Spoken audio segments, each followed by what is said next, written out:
Kepala Staf Presiden Muldoko meminta agar rumah sakit jujur terhadap data kematian pasien di tengah pandemi COVID-19 untuk mencegah keresahan di masyarakat. Muldoko menegaskan agar laporan kematian pasien tak selalu dikaitkan dengan COVID-19 sebagai penyebabnya. Hal ini disampaikan Muldoko saat melakukan kunjungan kerja ke Semarang, Jawa Tengah dan bertemu Gubernur Ganjar Pranowo. Muldoko mengatakan selama ini ada isu yang berkembang bahwa rumah sakit rujukan mengcovidkan semua pasien yang meninggal dunia untuk mendapatkan anggaran dari pemerintah. Menanggapi pernyataan Muldoko, Perhimpunan Rumah Sakit Seluruh Indonesia Persi mengaku resah. Ketua Umum Persi Kunchoro Adi Puryanto menegaskan bahwa tuduhan tersebut sama sekali tidak berdasar. Persi menegaskan dalam melayani kesehatan baik pasien COVID-19 dan non-COVID-19 penuh tanggung jawab dengan segala risiko tinggi pada berbagai aspek, baik kesehatan maupun non-kesehatan. Tim Liputan, Berita 1, Jakarta. Pemirsa, Kepala Staf Kepresidenan Muldoko meminta agar definisi kasus kematian selama pandemi dikaji ulang. Menurut Muldoko, jangan sampai semua kematian pasien dikatakan akibat COVID-19. Dan untuk membahas hal tersebut bersama kita telah tersambung dengan anggota tim pakar medis Satgas COVID-19 Ari Fahri Alsyam dan Sekretaris Kompartemen Jaminan Kesehatan Pengurus Pusat Perhimpunan Rumah Sakit Seluruh Indonesia atau Persi, Tonang Dwi Ardianto. Selamat siang Bapak-Bapak, Pak Ari, Pak Tonang. Ya, selamat siang. Ya, ini saya mau ke Pak Ari dulu. Pak Ari, ini kan tentu saja isunya mengemuka ketika Pak Muldoko bilang ada rumah sakit yang dalam tanda kutip mengcovidkan pasien. Begitu. Ini kan tentu saja tidak akan ada asap kalau tidak ada api. Apakah memang ditemukan ada kasus seperti itu? Ya, pertama begini, bahwa diagnosis kematian itu dikeluarkan oleh dokter. Ya, pertama oleh dokter yang bekerja di suatu rumah sakit. Dokter itu dokter bekerja berdasarkan profesi dan ada etikanya begitu. Jadi tidak bisa juga dokter sembarangan di dalam membuat diagnosis tersebut. Kemudian dokter bekerja dalam suatu rumah sakit pun juga ada aturannya.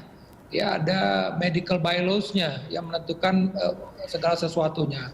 Apalagi sekarang rumah sakit ini benar-benar dijagain dengan akreditasi, ya, jadi ada aturannya. Jadi menurut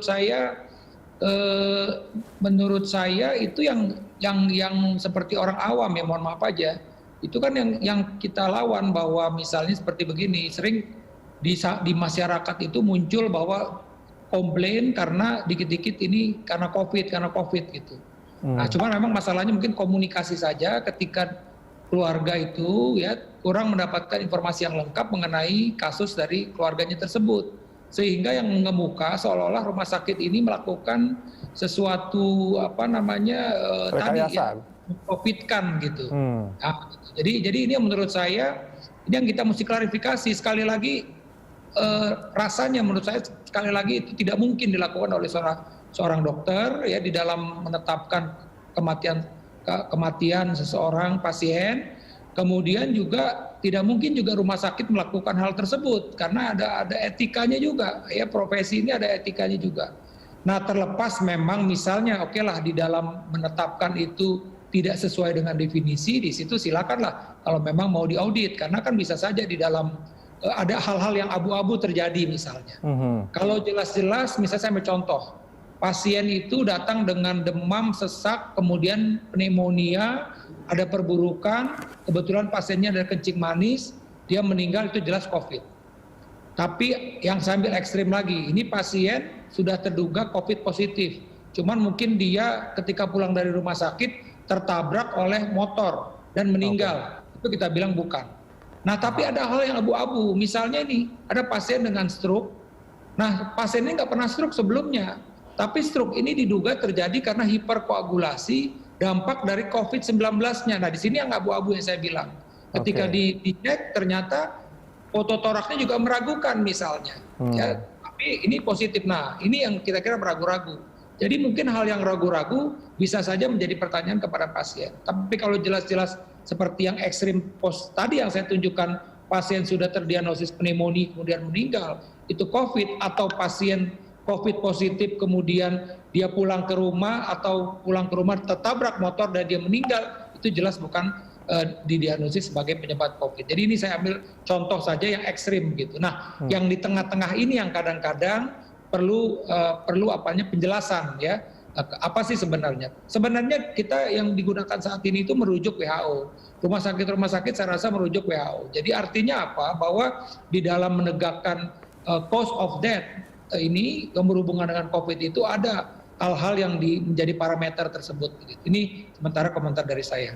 Oke, jadi kalau dikatakan definisi kematian COVID-19 tadi sebetulnya ada dalam tanda kutip area abu-abunya begitu, itu yang memang harus benar-benar dilihat secara seksama begitu. Apabila kemudian misalnya contoh lain begitu ya, Pak Ari, kalau misalnya ada seseorang yang kemudian masuk dengan gejala seperti yang tadi disebutkan Pak Ari, kemudian meninggal dunia dan tes PCR-nya sendiri sebetulnya belum keluar begitu, apakah kemudian lantas orang itu bisa disebut meninggal karena COVID? Apakah kemudian nanti pemulasarannya dilakukan dengan tata cara COVID dan sebagainya? Ya, jadi tadi ada kita bilang yang suspek tadi. Jadi pasien ini tadi misalnya pertama dia datang dengan pneumonia, kemudian foto toraknya jelas ada infiltrat, apalagi di CT scan ada tanda-tanda yang kita bilang GGO-nya positif, ya lab juga menunjukkan tersebut, tapi hasil PCR-nya belum ada, tapi ini sudah suspek. Sebenarnya ketika ini suspek, kita udah bilang bahwa ini cause of death-nya adalah suspek COVID. Jadi itu udah dihitung COVID. Nah, yang definisi kita ini di Indonesia itu adalah yang terkonfirmasi positif. Jadi ada hasil PCR-nya positif, baru kita bilang. Makanya nih kalau benar-benar kita mau kembali lagi ke WHO, bisa saja jumlah kasus kematian kita ini lebih besar dari yang ada sekarang. Gitu loh. Oke, jadi memang yang diperlukan saat ini adalah sebetulnya komunikasi begitu ya untuk menjembatani apakah mungkin dari pihak keluarga nanti banyak yang tidak terima dengan mungkin keadaan atau status dari orang pasien mereka, tapi kemudian itu yang benar-benar harus dikomunikasikan. Saya mungkin ke Pak Tonang dulu. Pak Tonang, ini kan Persi juga sudah merespons ya komentar dari Pak Muldoko, ada 9 poin yang dirilis oleh Persi, artinya Persi sendiri meyakini bahwa tidak ada rumah sakit yang kemudian tidak jujur begitu terkait dengan status pasiennya. Poin nomor 9, Pak, yang kami tuliskan dalam surat tersebut, bahwa kami pun menyadari, kami sudah berusaha keras untuk membina, menekankan kepada seluruh anggota. Tapi bila mana memang masyarakat itu mendapati sesuatu yang dianggap kurang pas, kemudian melaporkan, dilakukan audit misalkan, dan memang ada sesuatu yang salah, kami juga akan tetap sportif bahwa yang demikian memang tetap harus ditindak. Jadi kami menekan seperti tadi yang Prof. Ari sampaikan, sebetulnya kita sudah menggunakan pedoman dari WHO yang sudah diadopsi oleh Kementerian Kesehatan. Ada 3 posisi yang mungkin. Jadi ada posisi yang kematian itu murni karena COVID, ada. Kematian yang karena ada komorbid, artinya penyakit penyerta, terus beliau tadi sampaikan soal DM, misalnya jantung atau mungkin asma atau sebagainya. Ada juga yang koinsiden. Koinsiden itu yang tadi beliau contohkan, sudah jelas memang konfirmasi COVID, tapi mengalami kecelakaan lalu lintas.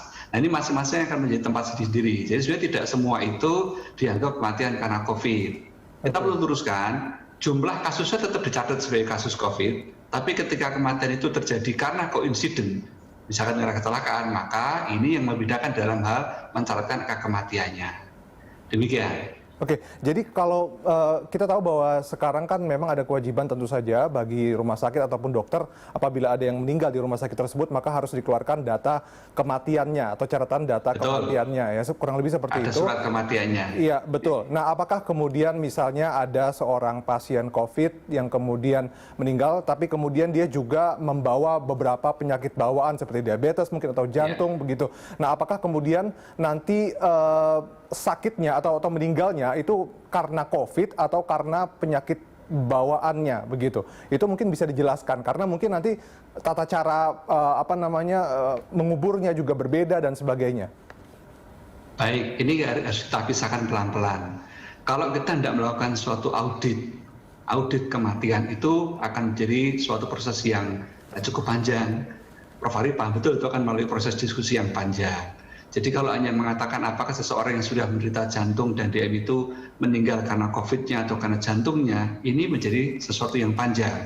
Dalam konsep definisi WHO, dalam kondisi pandemi seperti saat ini, maka dalam kondisi seperti itu dianggap bahwa COVID adalah yang menjadi pemicu. Ibaratnya begini, orang sudah mengalami sakit jantung lama, sudah mengalami DM lama, kemudian dia mengalami infeksi COVID.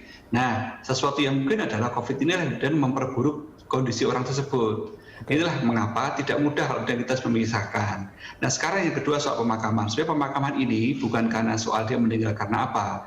Pemakaman yang dilakukan prosedur COVID adalah untuk menghindari risiko penularan sebetulnya. Jadi bukan berarti kalau kita mengatakan dimakamkan prosedur COVID itu pasti disebut meninggal karena COVID, bukan. Tetapi karena untuk menghindarkan risiko penularan.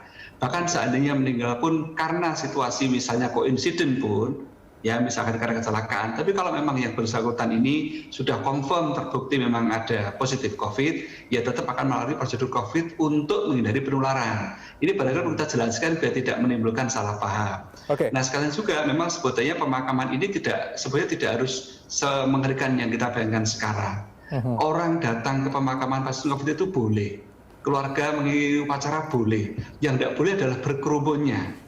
Yang tidak boleh adalah berkerumunnya, karena berkerumunnya itu mempertinggi risiko penularan bukan dari jenazahnya, tetapi dari orang-orang sehat yang berkerumun tersebut. Ini seperti yang kita takdirkan supaya tidak terjadi salah paham dan mengurangi ya friksi yang terjadi selama ini. Oke, Pak Tonang, yang bisa saya tangkap adalah mungkin Indonesia masih mengacu pada aturan atau mungkin dari WHO begitu ya, bahwa apabila memang di era pandemi seperti sekarang, meskipun tadi seseorang pasien begitu terinfeksi COVID-19, tapi kemudian punya penyakit bawaan dan kemudian meninggal dunia, maka bisa dikatakan ya memang karena COVID begitu, karena COVID-nya memperburuk. Bahasanya adalah death due to COVID, itu bahasa WHO. Oke. Sampai diyakinkan bahwa ada penyebab lain yang dapat diyakini sebagai penyebab kematiannya. Misalnya tadi kecelakaan, itu jelas berarti kan ini jelas adalah memang hal terpisah, maka koinsiden itu baru tidak masuk dalam kaidah sebagai death due to COVID. Begitu bahasa WHO-nya. Oke, nah kalau bicara soal mekanismenya sendiri begitu ya, untuk memverifikasi apakah seseorang itu meninggal dunia karena COVID atau tidak, prosesnya di rumah sakit itu seperti apa sih, Pak Tonang? Kementerian Kesehatan telah menerbitkan pedoman berisi beberapa kriteria untuk memilah seseorang terkena COVID itu, apakah dia kontak erat, apakah dia suspek, apakah dia probable, apakah dia confirm. Selama belum ada dengan probable ini, kita tunjukkan ada gejala-gejala yang berat, ya khas COVID, sampai ada juga yang sampai mengalami gagal nafas, ya tetapi memang belum ada hasil PCR-nya. Nah inilah mengapa dalam konsep WHO terkait dengan situasi saat ini, orang yang probable walaupun belum ada hasil PCR-nya kemudian meninggal, ini harus kita perlakukan sebagaimana kalau sudah pasien yang confirm. Begitu yang dilakukan saat ini. Oke, Pak Tonang dan juga Pak Ari, kita break dulu sejenak. Kita akan lanjutkan pembahasan di segmen berikutnya. Tetaplah bersama kami pemirsa di Lunch Talk. Ya, kita kembali lanjutkan Lunch Talk dengan tema polemik definisi kematian COVID-19. Saya kembali ke Pak Ari. Pak Ari, ini mungkin saya juga perlu bacakan sedikit kata-kata dari Pak Muldoko begitu ya, yang dia mencontohkan ada beberapa kasus, ada beberapa orang yang sebetulnya negatif COVID-19 tapi divonis sebaliknya. Bahkan Muldoko mengaku mendengar ada orang meninggal kecelakaan tapi tetap divonis positif. Dia bilang agar tidak semua kematian pasien itu selalu dikaitkan dengan COVID-19. Komentar Anda? Jadi sekali lagi memang ketika ada pernyataan tersebut kita mesti mengklarifikasi dulu apakah memang apa datanya gitu ya. Tadi seperti saya sebutkan tadi, kalau memang dia kecelakaan, oke, kemudian memang ada kontak gitu misalnya contoh, dan kemudian sempat dilakukan swab tadi ya, dilakukan swab ternyata memang positif, yaitu kan COVID istilahnya. Jadi bukan misalnya orang kecelakaan tahu-tahu ini karena COVID, kan tidak. Jadi maksud saya ketika ada pernyataan seperti itu dari Pak Muldoko mungkin perlu kita klarifikasi yang dimaksud kasusnya itu yang mana agar jelas masalahnya gitu ya. Itu yang mungkin pertama yang kita mesti ketahui dulu gitu. Karena tadi kepentingannya adalah ketika ini memang betul positif COVID, tentu kan dia harus mendapatkan penanganan khusus protokol kesehatan untuk COVID, seperti yang disebutkan oleh Dr. Tonang. Kalau dia memang sudah ketahuan positif COVID dengan swab, kemudian tabrakan, maka dia secara nanti di dalam untuk pemakamannya harus melalui protokol kesehatan. Nah, saya mesti ambil contoh juga seperti ini. Ada satu kasus nih kemarin ya. Pasien ini di awal memang COVID, kemudian di tata laksana COVID-nya sudah tidak ada, cuman karena kondisi parunya itu berat, akhirnya meninggal. Ya, karena dampak dari komplikasi parunya. Tapi pada saat 2 pemeriksaan terakhir COVID-nya sudah negatif, dia tidak perlu mengikuti protokol kesehatan COVID karena sejatinya di dalam tubuh pasien tersebut, almarhum tersebut sudah tidak ada COVID lagi gitu contohnya. Nah, jadi itu yang artinya kita bisa bilang, tapi apakah cause of death-nya COVID? Kita bilang cause of death-nya COVID, walaupun terakhir itu dia tidak kita temukan lagi virus, sehingga dia tidak ini. Jadi memang itu yang saya bilang tadi, ketika ini kan oke lah, kadang-kadang kan informasi dari masyarakat ini, itu pengertian dari masyarakat ya sedapat mungkin yang dia tahu, atau apakah memang mendapat informasi langsung dari dokter gitu loh. Nah, menurut saya ketika ada sesuatu baiknya memang diklarifikasi dulu, yang dimaksud itu yang mana. Jadi kalau saya sih sekali lagi ya, kita sebagai ya dokter, kita ada aturannya ya, bahwa kita bertanggung jawab kepada ada organisasi profesi dan juga bertanggung jawab kepada Yang Maha Kuasa ketika menetapkan sesuatu menjadi sesuatu.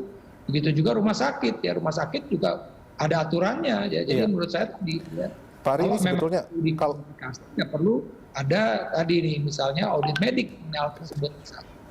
Iya, jadinya sebetulnya mungkin agak tricky juga ya Pak Ari ya. Di satu sisi kalau mengacu pada ketentuan WHO, artinya kalau misalnya meninggal dunia tapi kemudian sempat kena COVID begitu ya, dan kondisi penyakit bawaannya itu semakin parah karena COVID dan kemudian dia meninggal, maka death due to COVID begitu. Tapi sebaliknya tadi dari pernyataan Pak Muldoko menyebutkan bahwa jangan semua hal itu dihubung-hubungkan dengan COVID. Jadi mencari jalan tengahnya itu seperti apa? Apakah memang harus ada definisi ulang, dan kalau memang ada definisi ulang itu definisinya seperti apa? Ya kan sekali lagi di dalam kita menetapkan ini kan ada rujukannya. Rujukan kita untuk masalah COVID ini kan WHO ya, kita kembalikan lagi pada WHO. WHO pun sudah bilang kok. Jadi misalnya gini, pasien itu dengan infeksi ya, jadi demam, batuk, pilek, batuk, sesak napas, pneumonia kita bilang. Kemudian COVID-nya positif.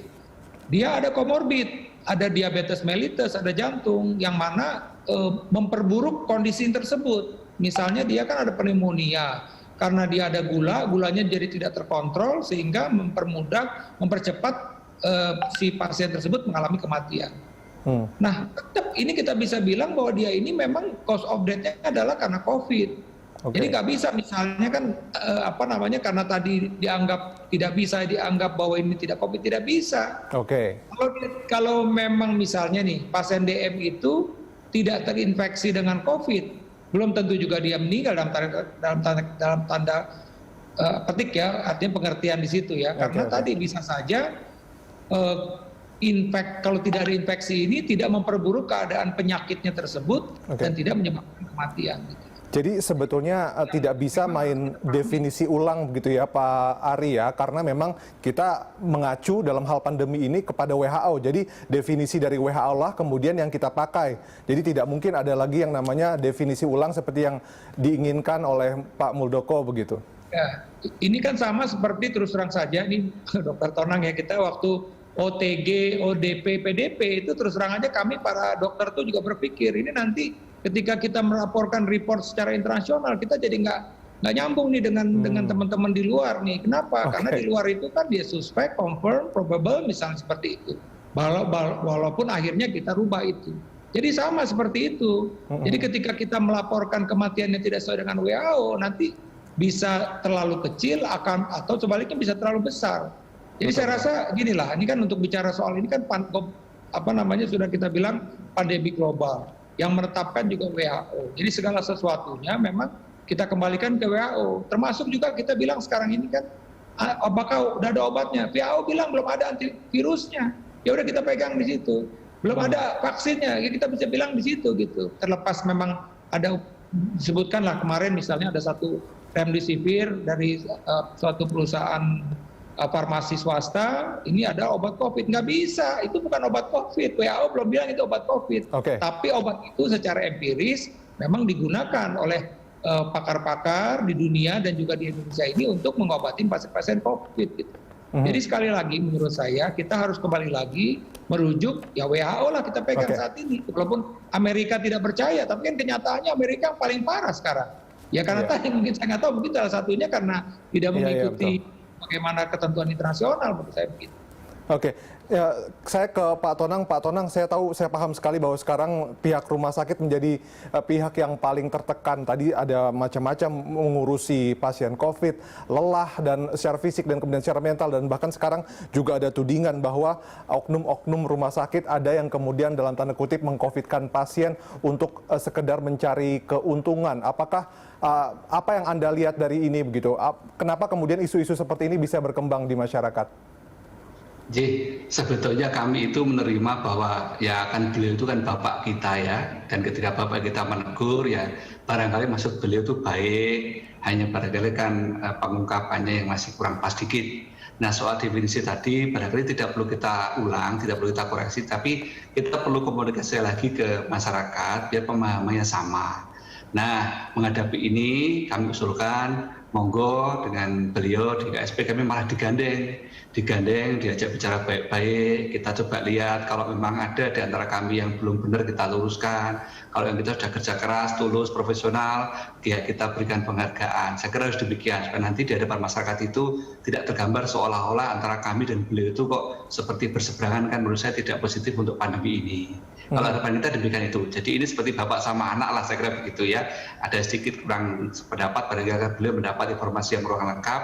Nah kami ditimbali, kami dipanggil, nanti kami akan jelaskan biar beliau mendapat informasi yang lebih lengkap. Tadi kan ternyata kan di pemulasaran secara COVID itu karena status COVID-nya positif, bukan karena penyebab kematian sebetulnya. Nah ini sepertinya titik ini masih menjadi polemik ya, yang pemahaman di masyarakat.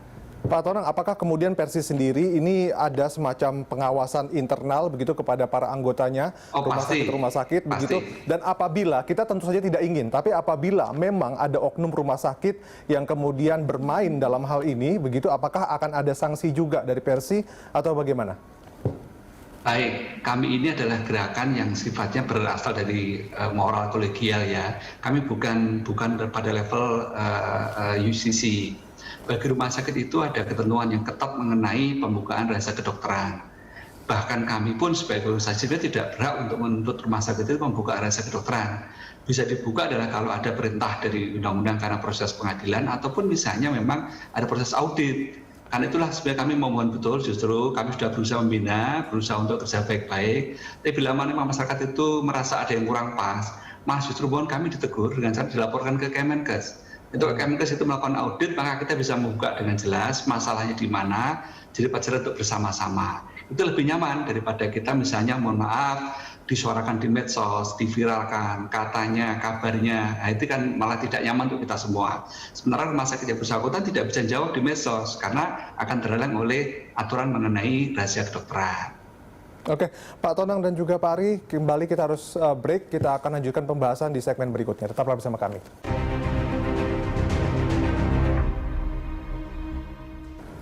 Anda masih menyaksikan Lunch Talk dengan tema polemik definisi kematian COVID-19. Kita ke Pak Tonang dulu.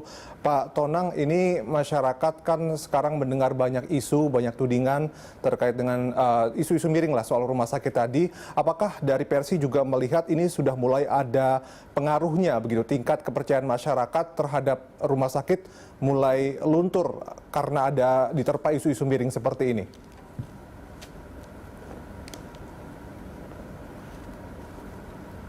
Pelayanan publik selalu dalam sorotan itu wajar.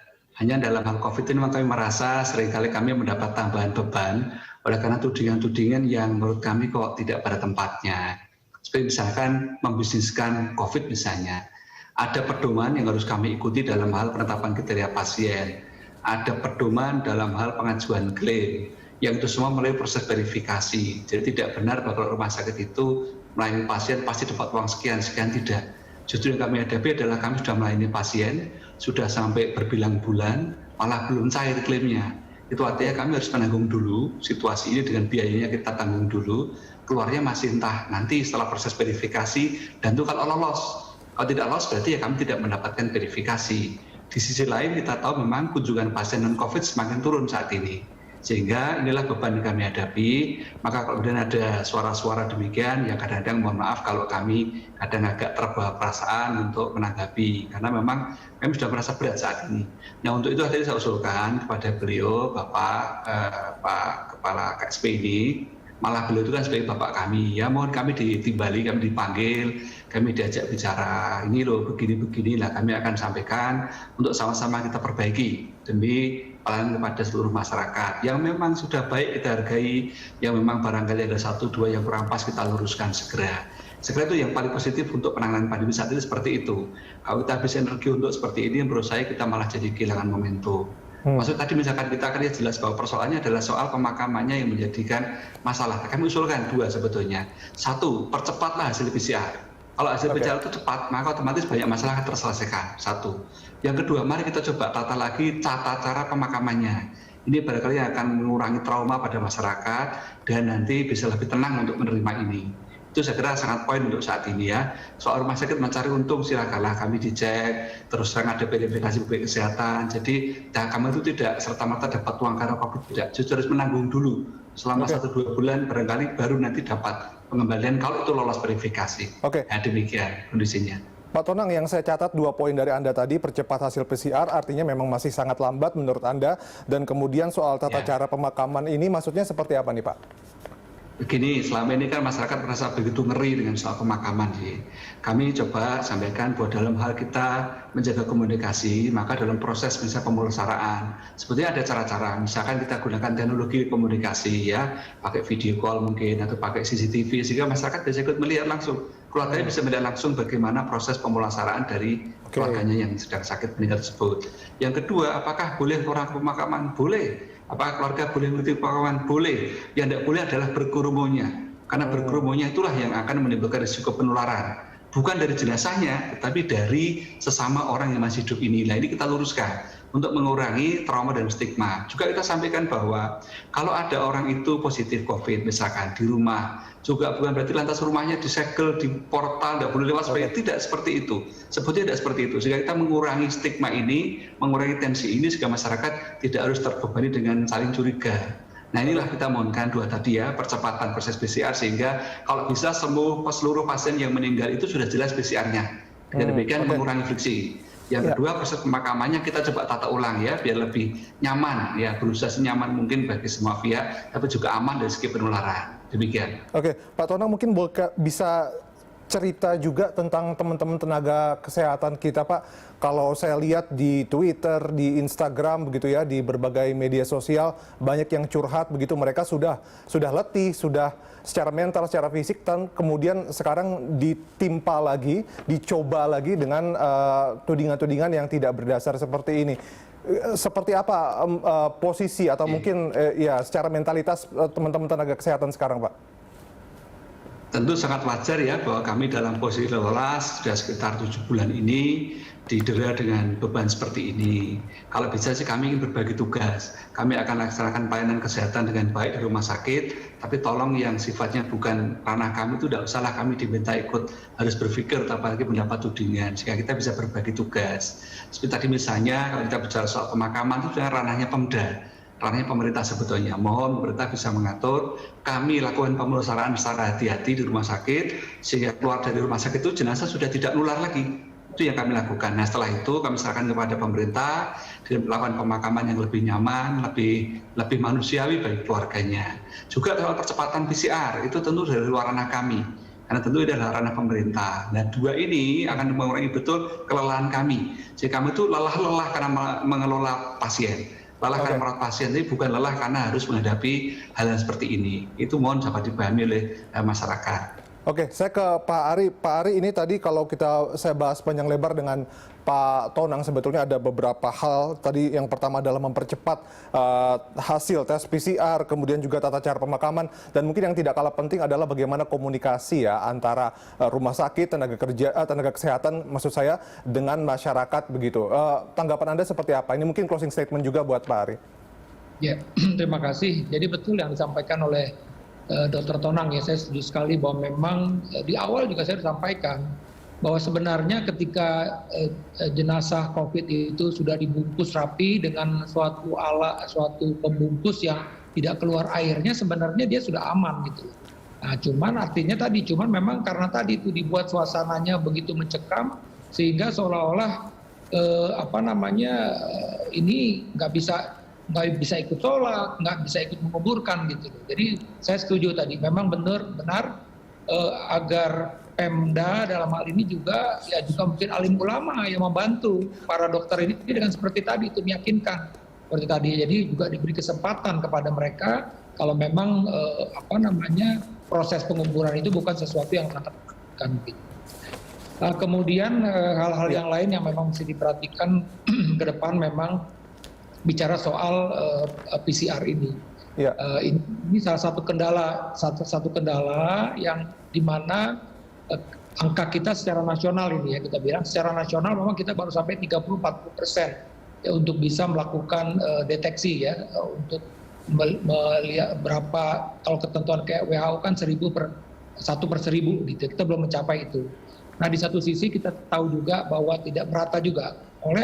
Kita ambil Jakarta aja, Jakarta karena didukung oleh lab-lab swasta sehingga itu bisa relatif lebih cepat, walaupun itu pun juga belum seperti yang kita harapkan. Para klinisi masih merasa 3 hari itu waktunya lama. Jadi ke depan memang saya perlu pemerintah memang mengadakan tadi yang membantu untuk lab-lab ini agar kapasitasnya itu ditingkatkan. Dengan kapasitasnya ditingkatkan, tentu diagnosis yang cepat bisa dilakukan dan ini segera bisa diinformasikan kepada pasien dan keluarga mengenai hal ini. Baik, Pak Ari, kita harapkan memang tadi permintaan-permintaan dari teman-teman di Persi bisa didengarkan dan kemudian semoga tidak ada lagi ya isu-isu miring terkait ini, karena tentu saja ini adalah kontraproduktif ya dengan upaya kita untuk bisa berjuang memerangi atau memutus mata rantai COVID-19. Terima kasih atas waktunya Pak Ari dan kemudian Pak Tonang telah berbincang bersama kami di Lunch Talk. Dan pemirsa, tetaplah bersama Lunch Talk, kami masih punya beragam informasi lainnya untuk Anda, tetaplah bersama kami.